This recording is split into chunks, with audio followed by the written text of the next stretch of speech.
Bienvenidos a Vértice Internacional. Soy Rina Musali y me da muchísimo gusto saludarlos desde la Cámara de Diputados. El día de hoy, un programa que no podía faltar, la 9ª cumbre de los países BRICS en China, a la que asistió el presidente de México, Enrique Peña Nieto, en medio de la segunda ronda negociadora del Tratado de Libre Comercio de América del Norte. Hoy nos preguntamos sobre las prioridades que ha establecido China como presidente de los países BRICS, las turbulencias económicas por las que están atravesando, así como las claves de las relaciones entre México con Brasil, con China, con Rusia, India y Sudáfrica. En la segunda parte de este programa, un recuento legislativo de carácter internacional y también les llevamos hasta sus pantallas comentarios y entrevistas especializadas en materia de migración y fronteras. Acompáñennos.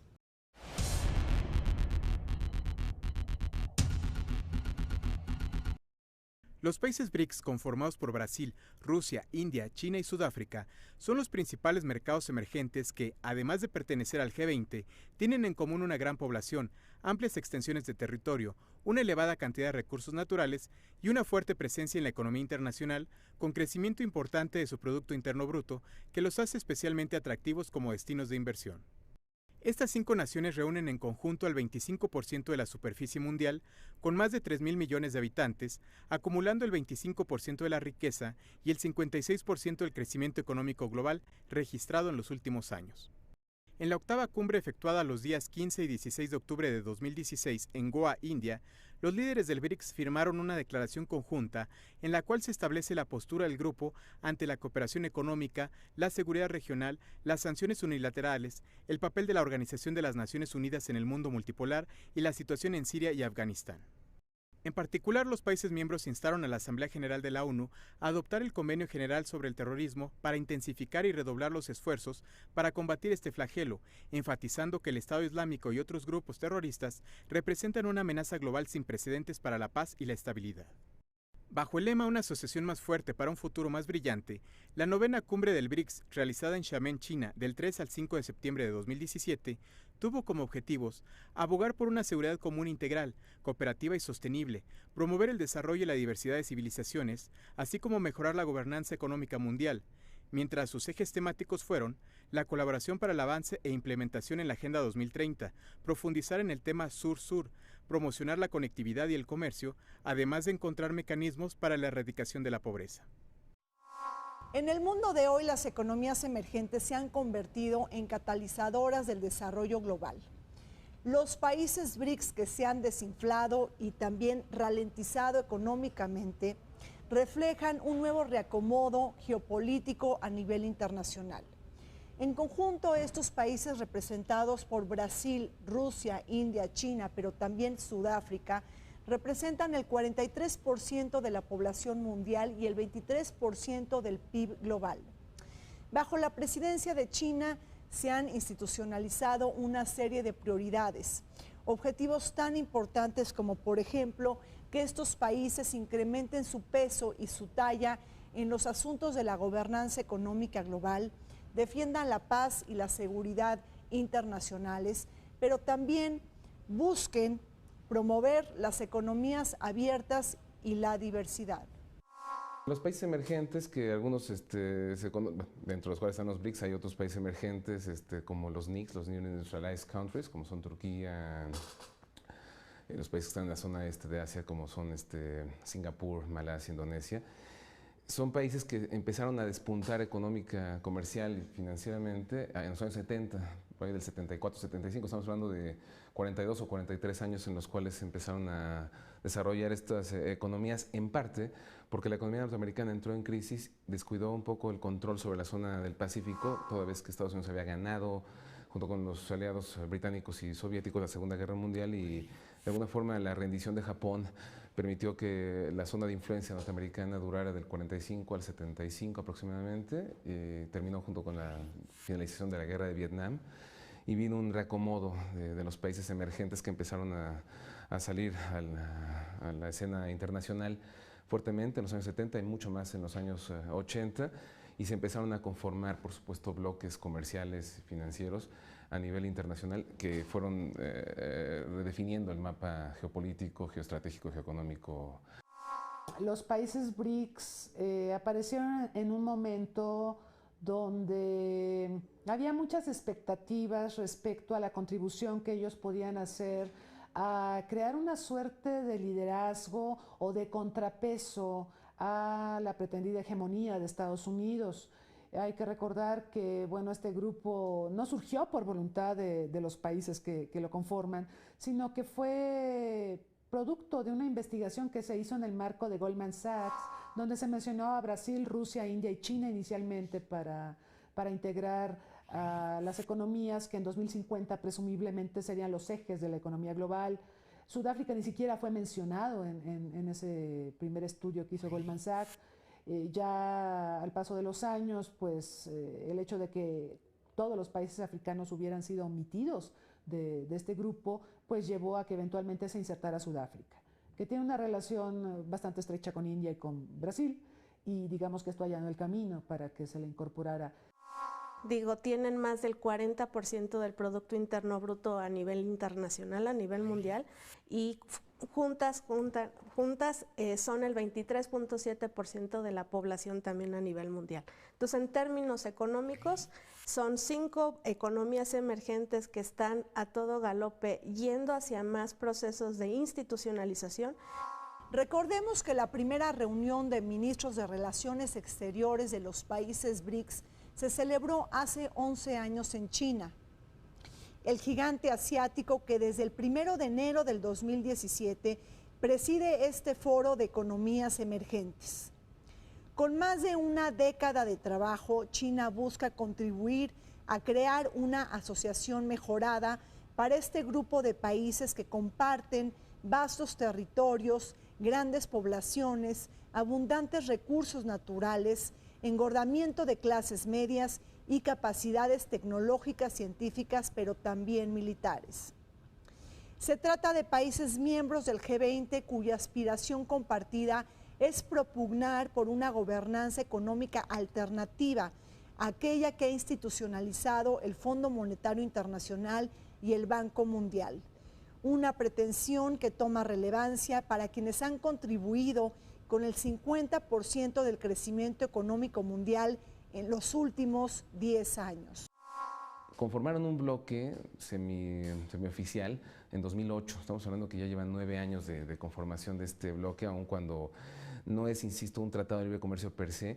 Sin embargo, han propuesto la creación de Banco Central, de varios bancos centrales y de una conformación de criterios financieros e incluso comerciales entre estos países, tratando de unir fuerzas en relación con, por ejemplo, la Unión Europea, Estados Unidos, aunque en este caso excluyen, por ejemplo, a Japón, entendiendo que son los países que tienen la mayor proporción de población, capacidades industriales fuertes, y que salvo, bueno, 3 de ellos están en el continente asiático, Rusia, que es fundamentalmente asiático, aunque tiene una parte europea, China e India, que son asiáticos, Sudáfrica, que es africano, y Brasil, que es latinoamericano. Entonces estarían abarcando prácticamente 3 continentes, exceptuando, por supuesto, desde luego, a Europa.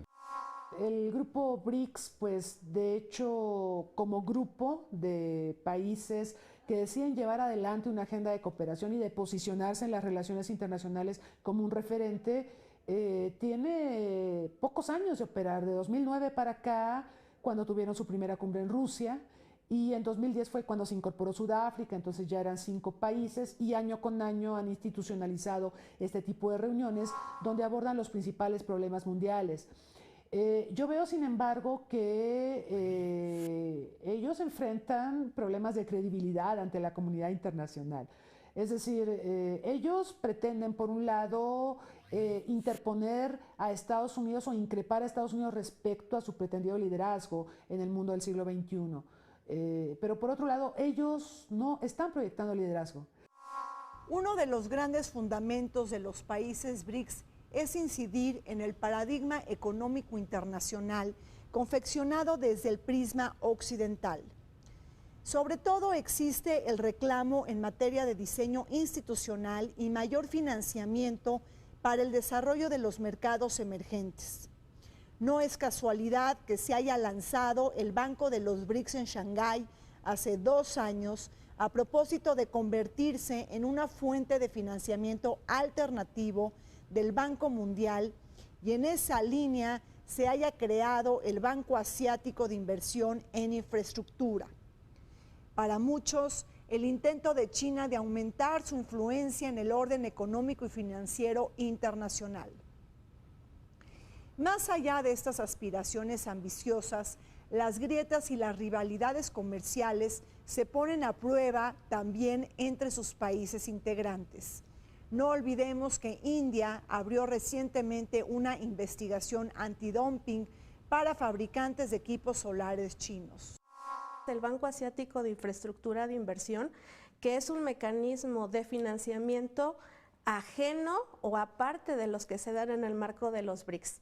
China o la República Popular de China tiene varios instrumentos para poder hacer precisamente este marco de integración económica a nivel mundial, que es la ruta de la seda. Entonces tenemos, como te lo comento, el Banco Asiático de Inversión en Infraestructura.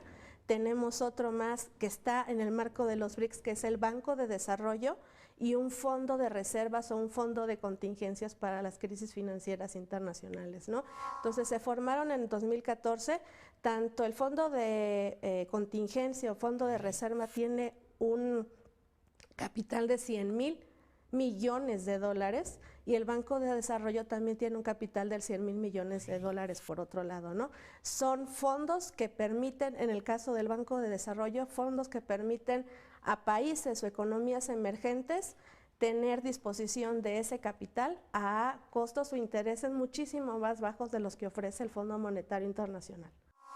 Pero esta complejidad que se dio en Bretton Woods y que se mantuvo a pesar de la transición entre el estatismo económico y la apertura económica mundial, ha perfilado nuevos escenarios en los cuales el Fondo Monetario está redimensionando su papel de apoyo a las situaciones de crisis a los países, entregando dinero ahora en prevención de crisis y ya no posterior a las crisis, ya actúa preventiva y no necesariamente correctivamente. A México le dio un paquete de más de 200,000 millones de dólares hace 2 años y medio al Banco de México, porque los países en desarrollo, y sobre todo el área de la zona asiática, han pensado que crear bancos regionales es una forma un poco de desvincularse de la operación absoluta del Banco Mundial, de ahí que desprendiéndose un poco de la estructura del Banco Mundial se han creado el Banco Asiático de Desarrollo, el Banco Africano de Desarrollo, el Banco Interamericano de Desarrollo, bancos regionales que se han desprendido de la estructura del Banco Mundial. Son como como estructuras locales o regionales, más bien regionales, derivadas de la base fundamental del Banco Mundial que fue dándoles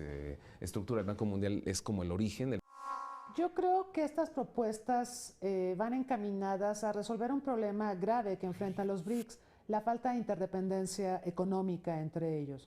O sea, yo pienso, haciendo una valoración de los organismos internacionales o agrupaciones de países que han destacado en la política mundial, lo han logrado gracias a forjar relaciones de interdependencia entre ellos. Un buen ejemplo es la Unión Europea, ¿sí? Donde ellos son sus principales socios. El caso de los BRICS no. El caso de los BRICS, el principal socio de Brasil, pues no es Rusia, no es China. Hay un comercio creciente con ellos, pero los principales socios de Brasil pues son los europeos, fundamentalmente, y un poco Estados Unidos. Y lo mismo podríamos decir de China. El gran socio de China es Estados Unidos. Los grandes socios de Rusia son los europeos. Y así podríamos seguir desglosando. Entonces, mientras no haya una relación de interdependencia, esto va a mermar mucho los proyectos que estas naciones quieran desarrollar. Lo del banco está bien, pero el banco tendría más sentido si coadyuva a financiar proyectos de interdependencia económica, de infraestructura entre ellos. Al interior de los países BRICS se cuecen diferencias y divergencias y se desdoblan tensiones y rivalidades cuando hablamos de fronteras, pero también de recursos naturales. Llama mucho la atención que los 2 países más importantes y poderosos del grupo BRICS, es decir, China y la India, hayan demeritado su relación bilateral como producto de los enfrentamientos entre soldados chinos e indios en la frontera compartida. Este incidente puede avivar los choques que hubieron en 1967 y 1982 entre 2 países que poseen capacidad nuclear. India y China tienen una larga historia de conflictos de todo tipo, desde que se crea la República Popular, cuando el Dalai Lama sale de China y se refugia en India, los problemas fronterizos ahí en la cordillera del Himalaya, la guerra del 62, una guerra donde China le dio una paliza a India. Dicen que esta es la verdadera razón por la que India se convierte en potencia nuclear, no tanto respecto a Pakistán, sino por el conflicto y la derrota tan humillante que le propinó China en el 62. Y bueno, en 2006 parecía que las cosas cambiaban. En 2006 se decretó el año de la amistad entre India y China. Y el presidente chino viajó a India y el primer ministro de India viajó a China y todo era cordialidad y parecía que los conflictos limítrofes en la zona del Himalaya por fin se solucionaban. Pero pues resulta que ahora están resurgiendo las tensiones. Fíjate que es muy importante para BRICS que esto se solucione, porque en la medida en que haya conflictos fronterizos, no es posible llevar a cabo un comercio terrestre fluido, ¿sí? De hecho, hay planes para que si se estabiliza la región fronteriza, pudiéramos tener comercio, por decir, de Beijing a Nueva Delhi, pasando precisamente por la cordillera del Himalaya. El programa nuclear de Pakistán lo financió China, ¿sí? ¿Por qué? Porque es una forma de hacerle contrapeso a India, ¿no? Y dentro de los BRICS, el gran amigo de India es Rusia. Rusia le vende armas, es el principal proveedor de armas a China, pero otro de sus grandes compradores es India, ¿no? Entonces hay unos equilibrios del poder y del terror en la región que realmente son preocupantes y que merman mucho el perfil de los BRICS. Otro punto importante es que China e India, al ser en muchos sentidos los ejes, China es la gran maquiladora mundial en muchos sentidos. La India es un productor mundial de cine con Bollywood, que es el equivalente indio de Hollywood. También son potencias nucleares, no solamente tienen esta parte productiva. Y China tiene también una exportación importante, no solamente de mercancías, sino de mano de obra a través de maquilas en alta mar o en otros países, con una red importante de fabricación, abaratando, por supuesto, costos de producción. Y esto también ha fortalecido mucho el contexto y la necesidad de integrarse, porque además, aun cuando son países que están distantes, China e India no tanto, porque China e India están ligados por la ruta de la seda. En el caso de China, los BRICS les sirve como una plataforma para poder llevar a cabo en los próximos años lo que va a ser la ruta de la seda, ¿no? Organismos de integración económica mucho más complejos que van a conectar a todo el mundo, desde Europa, Medio Oriente, el sureste de Asia, pasando por el Océano Índico. Entonces, es un instrumento de integración económica mucho más ambicioso. En el caso de la India, por ejemplo, los BRICS les sirve para un proceso de desarrollo a nivel nacional. Lo que pretende India es incrementar su crecimiento a nivel nacional, su crecimiento económico a nivel nacional, y también permitir que se den las reformas de las instituciones financieras internacionales una vez acaecida la crisis económica y financiera de los Estados Unidos de Norteamérica, donde se plantea que el Fondo Monetario Internacional y el Banco Mundial, como bien comentabas, instrumentos que se crearon con el acuerdo de Bretton Woods, se tienen que reformar. Y otro de los mecanismos que también se deben de reformar es el Consejo de Seguridad de las Naciones Unidas. Entonces, la agenda de la India es mucho más tradicional y en el caso de China es muchísimo más ambiciosa en términos de su política exterior.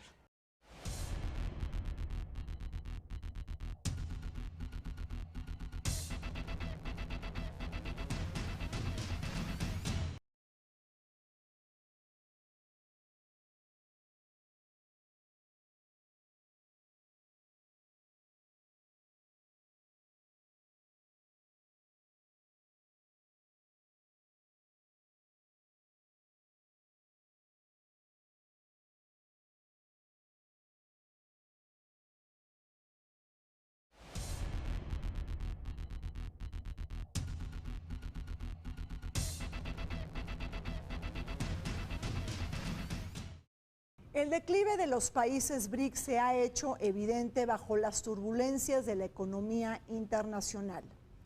Aquí tenemos las recesiones prolongadas o las crisis económicas en Brasil y también en Rusia, pero el crecimiento anémico de Sudáfrica en acompañamiento con una mayor ralentización económica de China y una caída en los precios internacionales de las materias primas.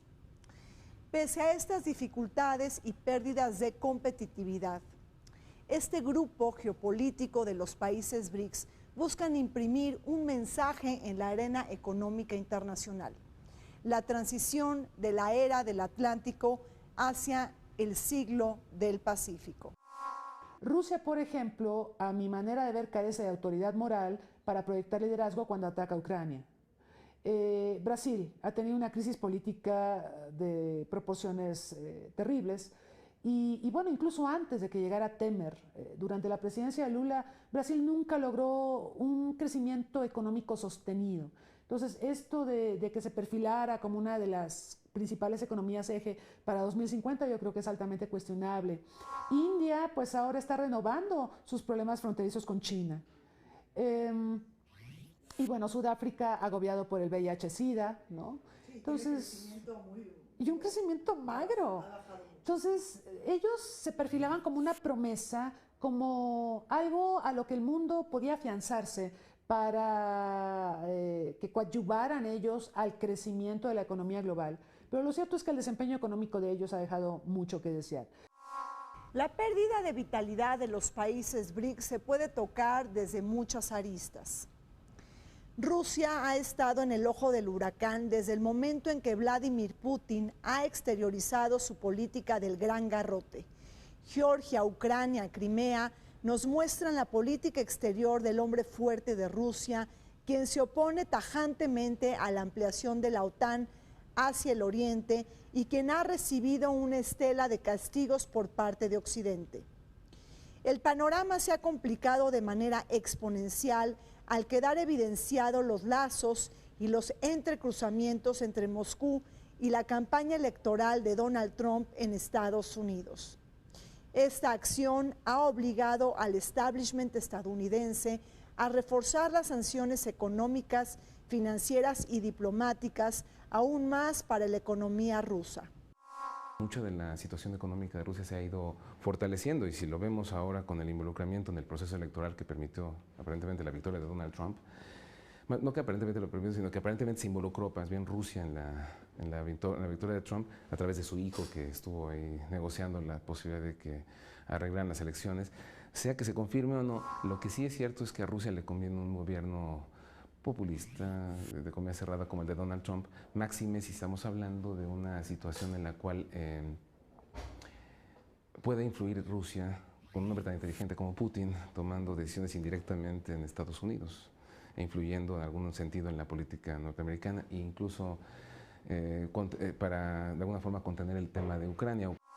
Bueno, en el caso, por ejemplo, de Rusia, creo que tiene un papel muy difícil para la cumbre de los BRICS porque tiene que dar una posición muy certera en relación a los Estados Unidos, ¿no? Y creo que uno de los temas más candentes de la agenda es el conflicto que está en la península coreana entre Corea del Norte y Corea del Sur y los misiles balísticos intercontinentales, ¿no? Entonces, si bien la agenda Donald Trump, Vladimir Putin ha sido de los fondos que pudieron haber tenido en la campaña electoral, creo que este tema de la península norcoreana o de la península coreana es un tema que se va a llevar a la agenda dentro de la cumbre. ¿Por qué? Porque son las sanciones que se le da el Consejo de Seguridad de las Naciones Unidas, pero también las sanciones que a nivel unilateral quiere dar Donald Trump a Corea del Norte, ¿no?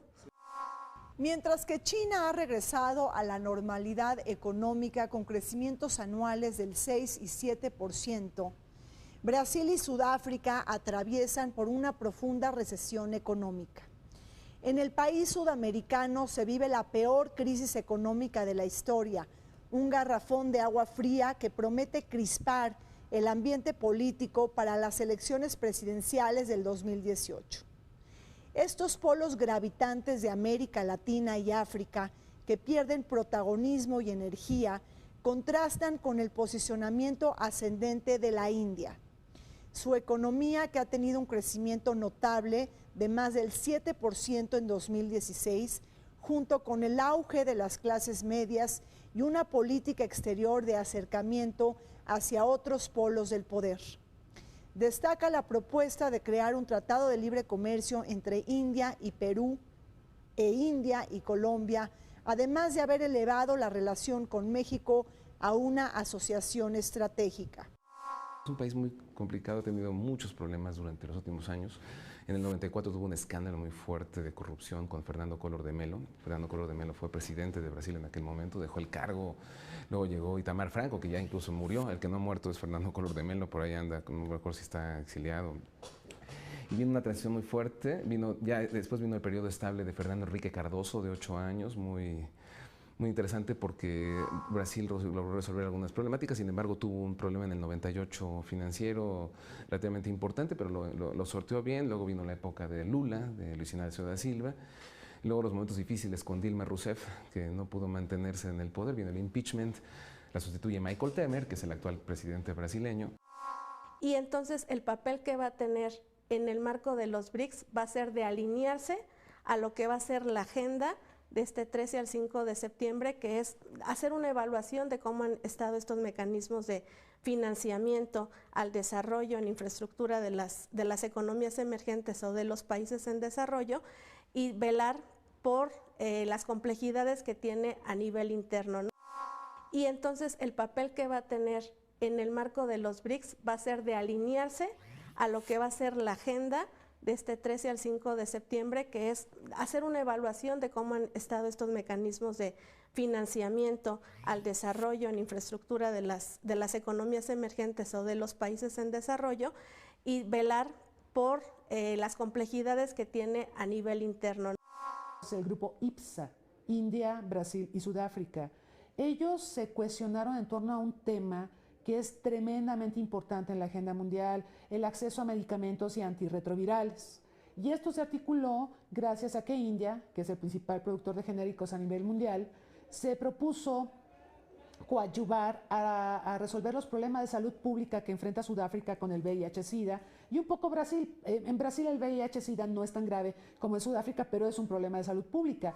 Entonces India se posicionó en este grupo IPSA en términos de otorgar antirretrovirales a precios accesibles para los sistemas de salud de Sudáfrica y de Brasil. Y a partir de ahí arrancó una cooperación extraordinaria que incluso ha tenido implicaciones hasta en los mecanismos de propiedad intelectual que se han negociado en acuerdos multilaterales. Entonces, yo creo que hay cosas que se pueden hacer. El caso de estos 3 países es digno de tomar en cuenta, pero para que funcione BRICS requerimos más interdependencia entre ellos. Como presidente de los países BRICS, China busca varios objetivos dentro de esta alianza. En primer lugar, reforzar la unidad de sus países miembros e integrantes, promover la cooperación sur-sur, abonar en la implementación de la Agenda 2030, pero también reforzar los lazos comerciales de innovación y de conectividad. Bajo estos esfuerzos también se apuntan otros, como estrechar las relaciones y de asociación con otras naciones y fuentes del poder. Destaca el hecho de que China haya invitado a diferentes presidentes a presenciar la cumbre de los países BRICS. Ahí estuvieron los presidentes de Indonesia, de Tailandia, de Kazajstán, de Egipto, pero también de Guinea. Guinea, quien preside los trabajos de la Unión Africana. Y es que bajo este tenor, China está buscando escalar este grupo para que se convierta en los BRICS Plus, en donde posiblemente se pudiera incluir a México, a Pakistán y a Sri Lanka.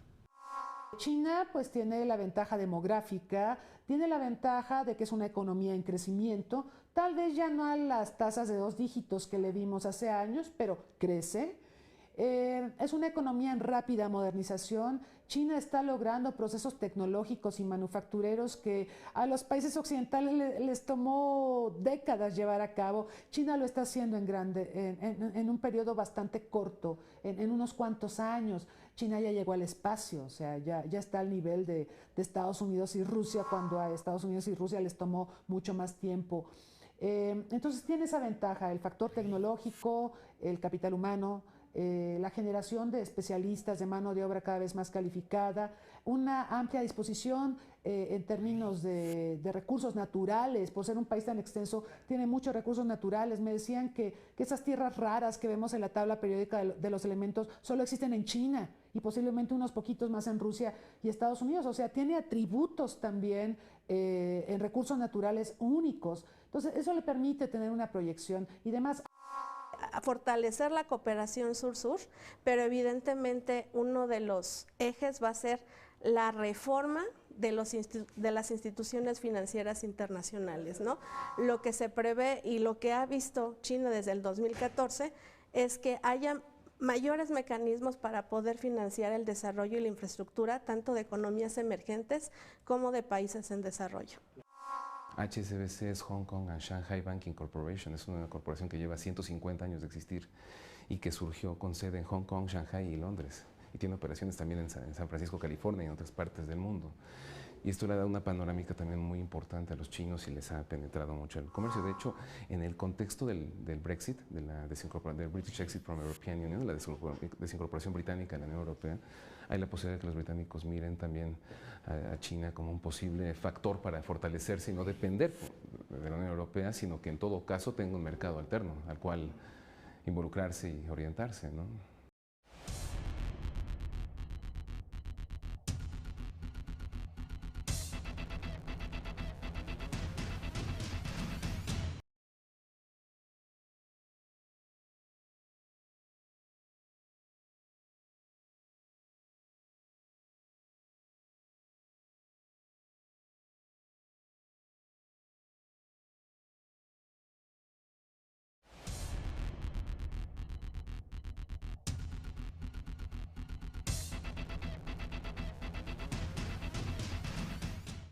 La llegada de Donald Trump a la presidencia de Estados Unidos ha crispado el orden internacional.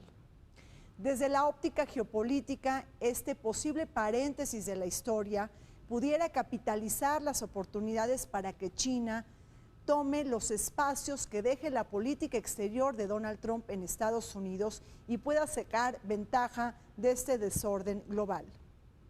Desde su llegada al poder, las fuerzas trumpistas han buscado desquiciar el comercio si es que les resulta deficitario. Este es el caso de Estados Unidos con China, con Japón, con Alemania, pero también con México. No olvidemos que el equipo de Donald Trump y él mismo decidieron abandonar el llamado TPP, pero también hoy enfrentamos en México la amenaza de la salida del Telecán ante su proceso modernizador. Yo creo que ahorita el sistema internacional está bajo la égida de una multipolaridad. No se puede decir que hay un solo hegemón. Los hegemones están totalmente divididos. Hay hegemones de carácter militar, hay hegemones de carácter nuclear, hay hegemones de carácter económico. Entonces, no podemos decir que China va a ser la potencia del siglo XXI de manera integral, ¿no? Es una potencia, pero necesita tener complementariedades en el marco de las economías emergentes. No se puede desfasar como una hegemonía porque también estaría como un actor protagónico en el sistema internacional y sería un rival para los Estados Unidos de Norteamérica. China en este momento es la fábrica mundial, es el país manufacturero más importante del planeta. Todo el mundo manufactura en China, ¿sí? Y China ha logrado hacer al mundo más dependiente de los chinos. Esa ha sido la fórmula mágica. China en este momento o es el primero o es el segundo o tercer socio comercial de prácticamente todas las naciones del mundo. Es más, es el primer socio comercial de Estados Unidos sin TLC, ¿no? Desplazó a Canadá. Canadá solía ser el primer socio. Con todo lo que está sucediendo con Trump en la presidencia de Estados Unidos, el mundo sí está buscando un discurso alternativo y está buscando opciones a este creciente aislacionismo de la administración Trump y voltean a ver a los BRICS. O sea, los BRICS tienen, digamos, la mesa puesta para proyectar algunas iniciativas para lidiar con los principales desafíos globales. A mí me parece que estos desafíos pues incluyen, por supuesto, los temas de seguridad, la crisis en Medio Oriente. Ciertamente lo de Corea del Norte va a ser un tema a debatir porque la cosa se está complicando mucho en esa parte del mundo y por supuesto los miembros de los BRICS hablarán de la administración de Trump y de la necesidad de un liderazgo en el mundo. La reunión es importante, pero hay que entender que es una reunión anual, los BRICS. Y esta reunión lo que busca también es formar ejes de poder. En particular, esta es más importante que las anteriores porque esta ya es en el contexto de los proyectos de nacionalismo extremista, nativismo que plantea Estados Unidos y que por cierto intentaba replicar Francia con Marine Le Pen y realmente no se concretó porque ganó Emmanuel Macron la presidencia de Francia y que todavía no sabemos lo que pasará en octubre con las elecciones en Alemania, que es otro tema, que no se reelija Angela Merkel y que esto cambie también el panorama, pero entre tanto el mensaje a Trump sería, yo creo, una relación de México particularmente con los BRICS para fortalecer un poco la posición de México y que pudiéramos hablar eventualmente en el futuro de un BRICS, de una inclusión de México. Hay acercamientos con China, como los hay también con Japón. Ante el deterioro de la relación de México con Estados Unidos por la llegada de la furia nativista, populista y antiglobalizadora de Donald Trump, México está obligado a evaluar otras opciones para favorecer la diversificación de sus mercados de exportación. En este dictado, las economías emergentes de los países BRICS juegan un papel central. Sobre todo Brasil, que le puede exportar a México granos y productos agrícolas para reducir la dependencia de Estados Unidos, o bien Sudáfrica, el primer socio comercial de México en el continente negro. Por su parte, las relaciones de México con la India han escalado hacia una asociación estratégica.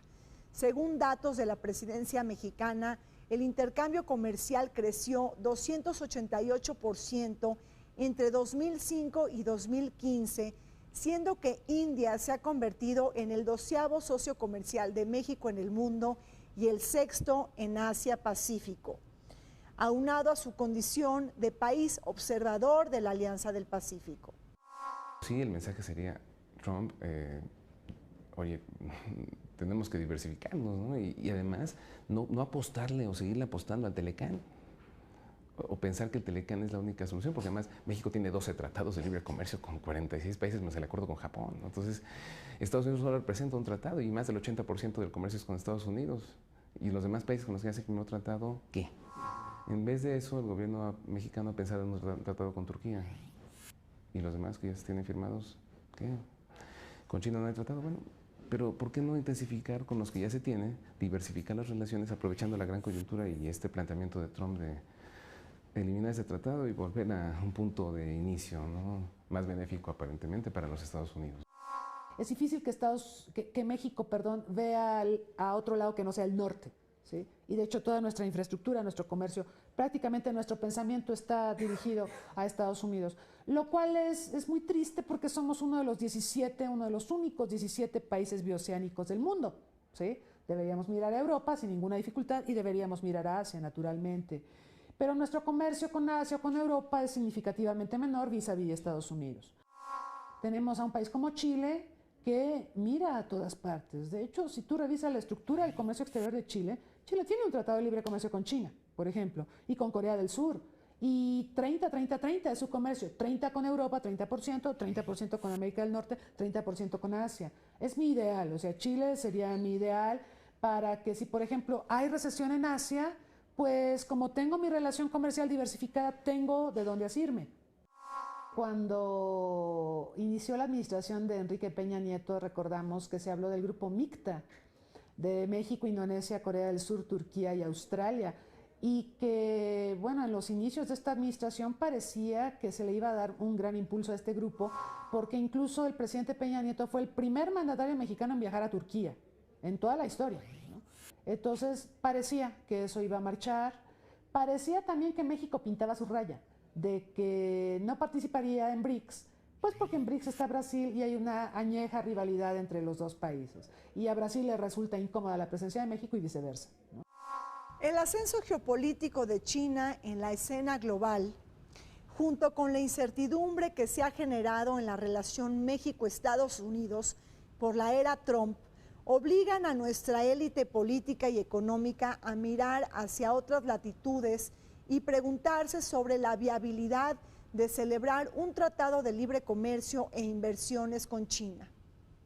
Fue en medio de la segunda ronda negociadora del Telecán y de su ofensiva de construir un muro fronterizo que Enrique Peña Nieto decidió viajar a Xiamen, China, para participar en un diálogo entre economías emergentes y en un foro de negocios en el marco de la 9ª cumbre de los países BRICS.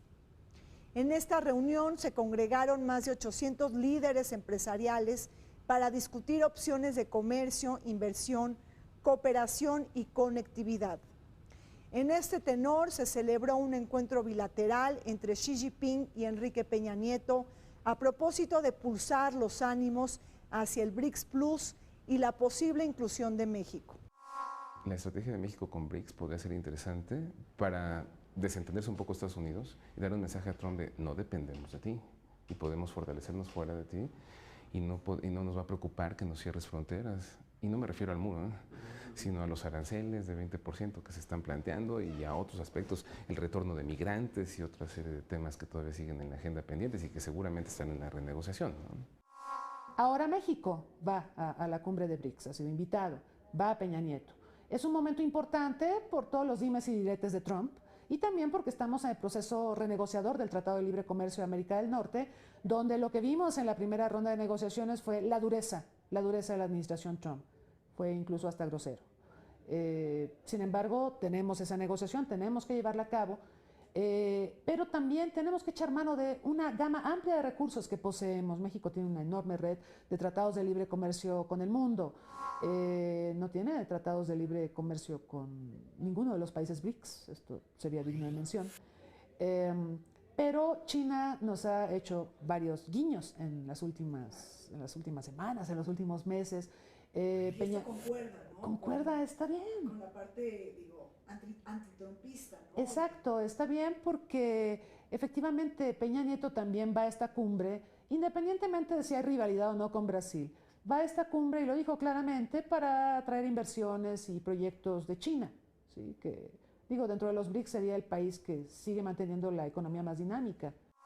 China es uno de nuestros principales socios comerciales, pero lo tengo que decir, el comercio México-China lo hace China.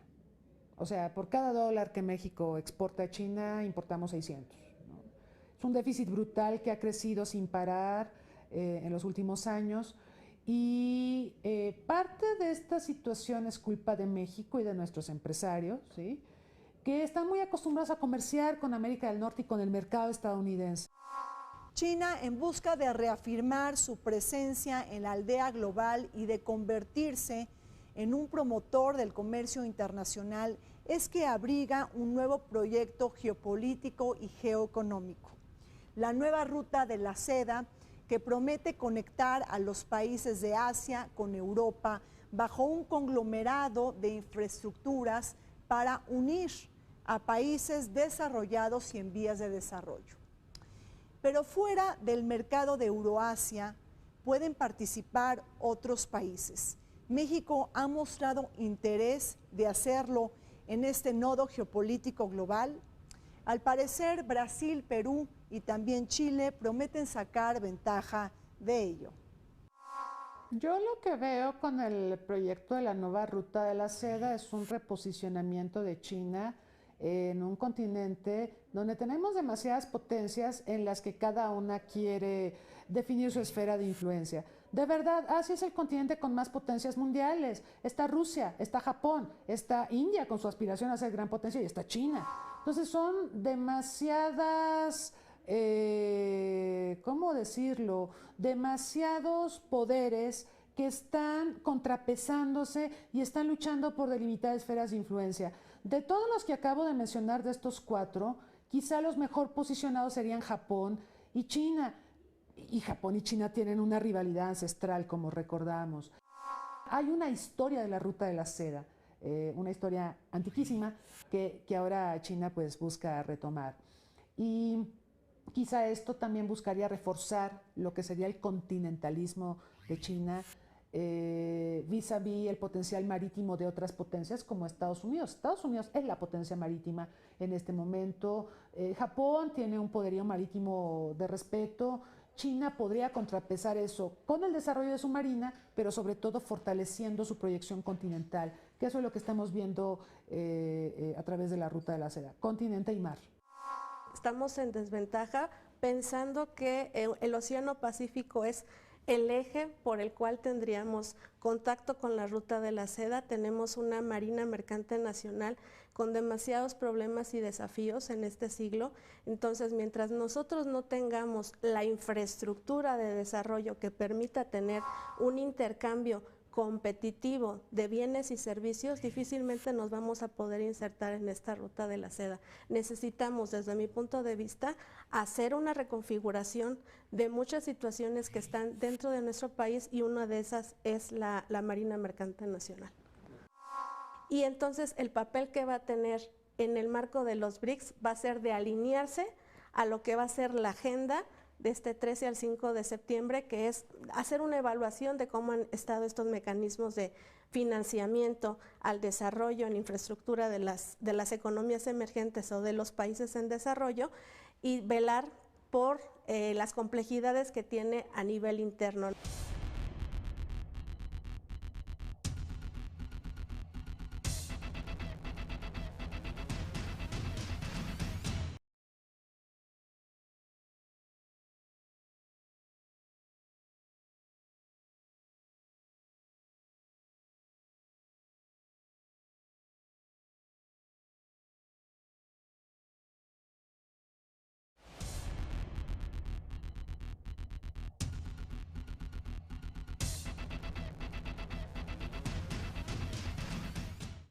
Veamos el comentario de Federico Lamont cuando estamos abordando la nueva ruta de la seda.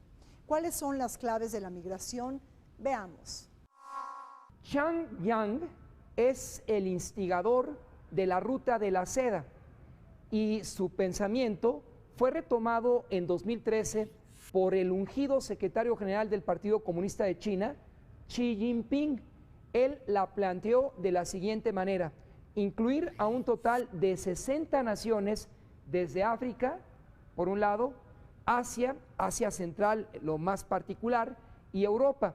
Ese no es un camino sencillo, pero cuando Xi Jinping lo planteó, pensó que ahí se concentra básicamente el 60% de las reservas de energía probadas en el mundo, el PIB prácticamente en la igual proporción de la aldea global. Sin embargo, hay retos, un éxodo de inmigrantes procedentes del sureste asiático, de naciones como Myanmar, incluida Tailandia, en estos casos y particularmente ante el cambio climático, que los ubica como inmigrantes del cambio climático, y a otros se suma una nación hoy convertida en blanco mundial por violaciones a derechos humanos, pero esto es en el norte de Asia, Corea del Norte, cuyo éxodo de inmigrantes hacia la República Popular de China pues llega prácticamente ya a 300,000 del 2002, cuando se registra una enorme sequía e inundaciones, a la fecha. Por ello, la República Popular de China creó un departamento de asuntos migratorios que facilite incluso el levantamiento de visado para estos inmigrantes, y antes era para generar talentos al interior de la República Popular. Vaya, con el vecino, si es nación o no reconocida, como Taiwán, de la cual llegaron a la República Popular 2 millones desde que la antigua isla de Formosa se declaró como tal y hasta nuestros días. Sin olvidar, 2030, todas las rutas llegarán a Beijing, Shenzhen y Hong Kong. Vértice Internacional tuvo la oportunidad de realizar una entrevista en materia de migración y fronteras, sobre todo para poder observar cómo está la situación de los migrantes mexicanos en Estados Unidos. Vayamos a verla.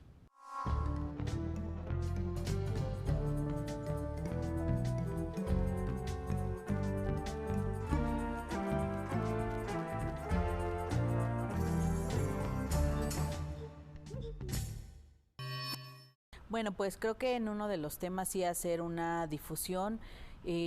Parte del eje de trabajo de Sin Fronteras tiene que ver con favorecer las condiciones para que la población migrante y refugiada pueda acceder a su derecho a la justicia, dado que pues muy pocos logran hacer denuncia y muy pocos casos logran tener una, digamos, llevar un proceso judicial, ¿no? Por la misma condición de movilidad, entonces, y no se denuncia. Entonces, lo que nosotros buscamos es que pues pueda la gente hacer mucho más denuncia de las violaciones que se cometen y también ir documentando qué pasa con aquellos casos que sí logran llevar un proceso y que van sentando precedentes en nuestro país o en la región para que se eviten situaciones de violación a derechos humanos, ¿no? Y en este sentido es que lanzamos una convocatoria desde el año pasado de premio a la sentencia 2017 en este año de aquellas sentencias que han favorecido el acceso de derecho a la justicia de la población migrante, que digamos, han sentado un precedente para México o algún país de las Américas y que puedan servirnos para empezar a documentar todas las buenas prácticas que desde el Poder Judicial se están haciendo para que la población migrante y sujeta de protección internacional pueda acceder a la justicia.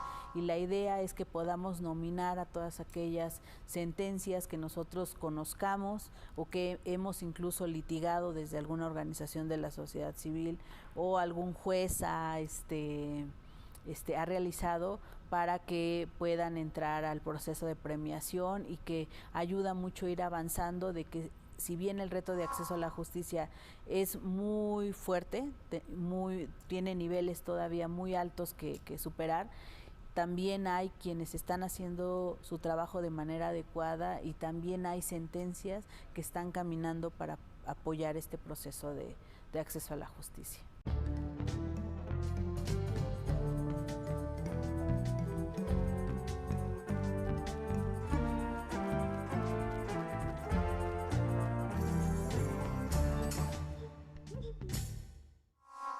Muchísimas gracias por su atención y compañía. Soy Rina Musali, les agradezco mucho me hayan acompañado el día de hoy en Vértice Internacional. Les recuerdo que este programa se transmite todos los martes a las 21 horas y en repetición a las 19 horas por el canal del Congreso. Hasta pronto.